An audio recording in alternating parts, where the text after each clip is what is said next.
Meus irmãos, a paz do Senhor Jesus Cristo, evangelista Cledson, compartilhando mais uma palavra de Deus com a sua vida. Essa é um vídeo curto, mas com muita precisão. Há muitas pessoas na igreja perdendo tempo, é isso mesmo. Estão perdendo tempo, os anos estão passando. Deus, o Senhor Jesus Cristo, tem uma missão, tem urgência para salvar vidas nessa terra. E muitos cristãos estão, com o passar dos anos, quando eu iniciei minha caminhada com Deus, era a mesma coisa.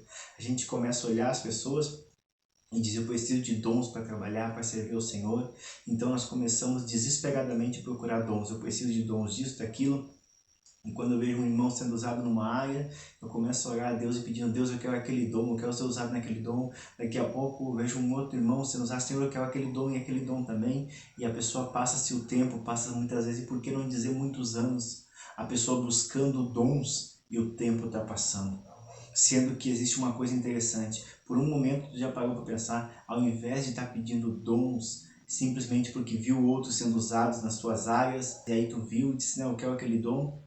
Tu nunca parou e disse: Deus, qual é o teu propósito para a minha vida? Porque ninguém nasce nessa terra sem um propósito de Deus. Tu não é obra do acaso, meu irmão. Em Eclesiastes capítulo de número 3, diz a Bíblia Sagrada que há tempo determinado para todo propósito debaixo do céu. Então, tudo debaixo do céu tem um propósito. Tu não é obra do acaso, meu irmão, minha irmã. Deus te trouxe à existência para reconhecer a Jesus como Senhor e Salvador e também para servi-lo. Então Deus já estabeleceu algo para a tua vida. Então, ao invés de ficar buscando dons porque vê outros sendo usados e acha legal ou acha interessante, você diz assim: Deus, onde é que o Senhor me quer? Qual é o teu propósito para a minha vida? Senhor, revele-se, meu Deus, para o que o Senhor me chamou nessa terra para te servir. Isso tu ganha muito tempo. A Bíblia Sagrada diz, primeira carta de Paulo aos Coríntios, capítulo 7, versículo 20, diz: cada um fique na vocação em que foi chamado. Olha como é interessante. Deus já colocou um propósito para nós. Então, não é ficar olhando os outros e querer copiar os outros. Deus não te fez uma cópia. Deus te fez autêntico para servi-lo. E isso não significa que tu tem que estar no altar, porque hoje parece status. Eu preciso ser um pregador, eu preciso ser um adorador, eu preciso cantar lá, eu preciso tocar. Não necessariamente. Existem outros serviços. Se é servir as pessoas, faça com excelência. É interceder pela igreja, pelos obreiros, pelo pastor, faça com excelência. Porque uma coisa é importante: se tu querer buscar dons que Deus não te vocacionou ou não é o propósito dele para contigo, tu corre um grande risco de não chegar até o final. Sabia disso? Porque Deus já te estabeleceu com um propósito. E se tu quiser fazer outro que Deus não estabeleceu, tu corre o risco de não chegar até o final. Por quê? Porque tu não foi vocacionado para isso.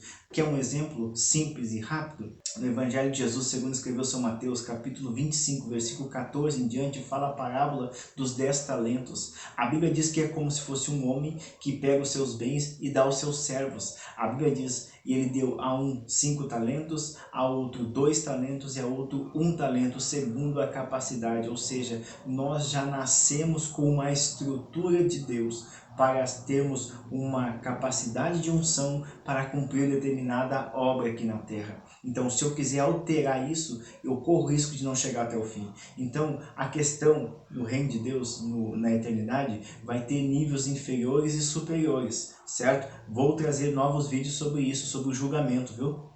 Em nome de Jesus. Mas eu quero que tu entenda que não é por estar no altar, por estar sendo visto das pessoas, significa que é grande no reino dos céus.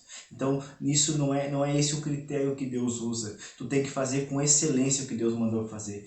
Faça com excelência. Então diga: Deus, para o que o Senhor me chamou? E eu quero terminar lendo uma palavra. Eu citei até agora, mas eu quero ler uma palavra para que tu possa entender que quando tu nasce, tu não é obra do acaso. Já foi estabelecido um propósito para a tua vida. Vamos ver onde é que está escrito?